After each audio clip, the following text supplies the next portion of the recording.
Sarah, thank you so much for joining us at the Wine Fair podcast. You elegantly walked here with two glasses in hand. So, what are we having?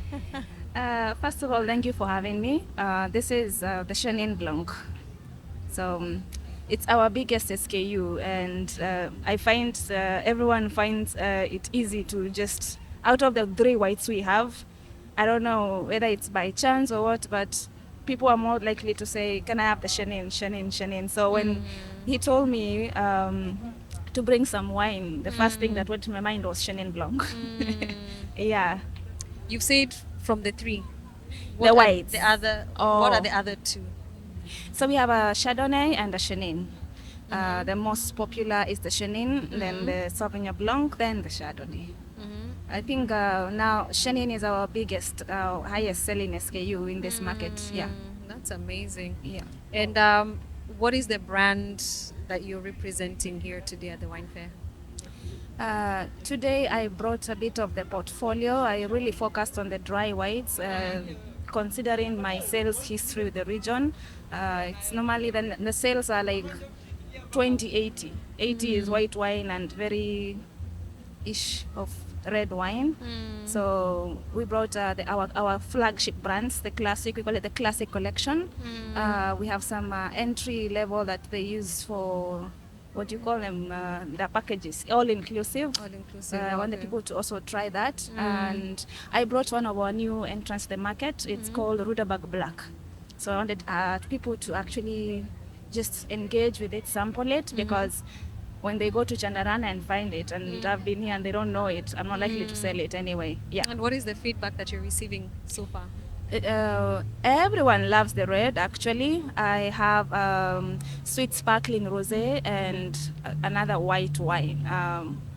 Surprisingly, we're getting a lot of, do you have sweet wine? Do you have sweet wine kind of requests. So I think it changes from location to location. Yeah, but it's also a good thing. It's good feedback.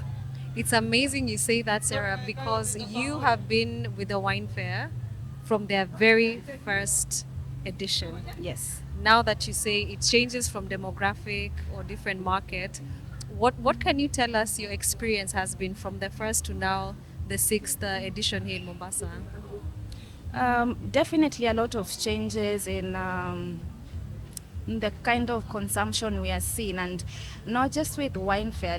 I started selling wine, I think, in 2012. Oh wow. Back then, wines were not as many as they are now, and we were consuming a lot of Namakwa back then. Oh, yes. That was the brand in the market. It was Yes, the brand. yes. So I've watched the consumer trends change, move up the value chain. Now people want good value for money, and I think as a market, or now as a wine fair, putting all these people in one space. You have South Africa, you have Argentina, Italian wines. You're growing the consumer preference. You're making it easy for everyone to know their preference, or to say, I'm a Merlot person. I like this from South Africa or from France. So it's a good platform. And look at the people who are attending, like the wine fair.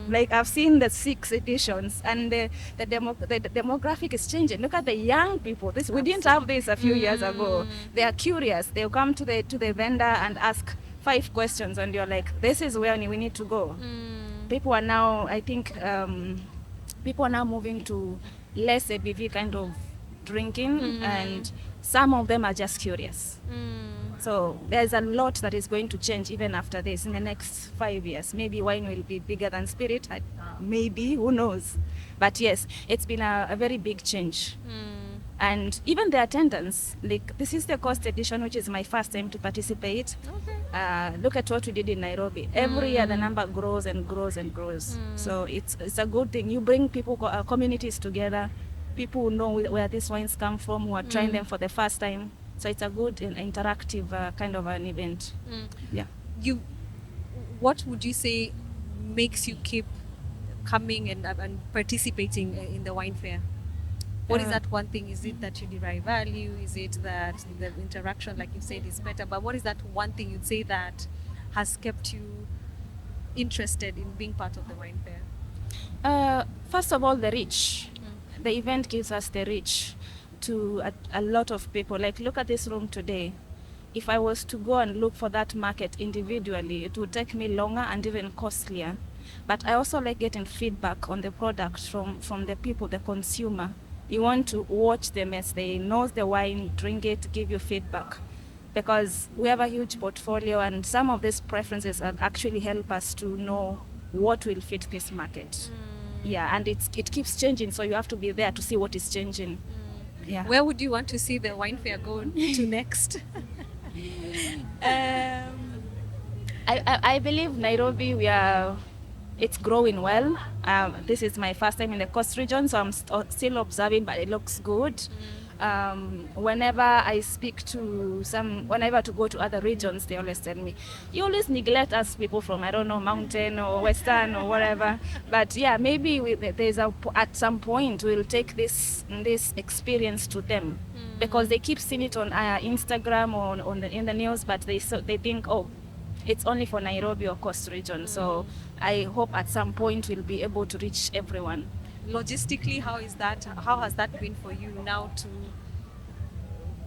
attend an edition in Nairobi? Yeah. Now you're attending an edition in Mombasa, and now the consumer is asking for, can you please come and have the wine fair, let's say in Kakamega? So Yeah. for you as an importer, how does the logistic sort of work for you? Is it easy to maneuver? Is there support you get? What can you tell us about that? It's not actually easy. It's an investment. You have to really sit down and consider your route to market. Because now I have to sit down and consider how much time or attention am I giving to this region versus Western. What do I want to grow? So I look at the value at the end of the day.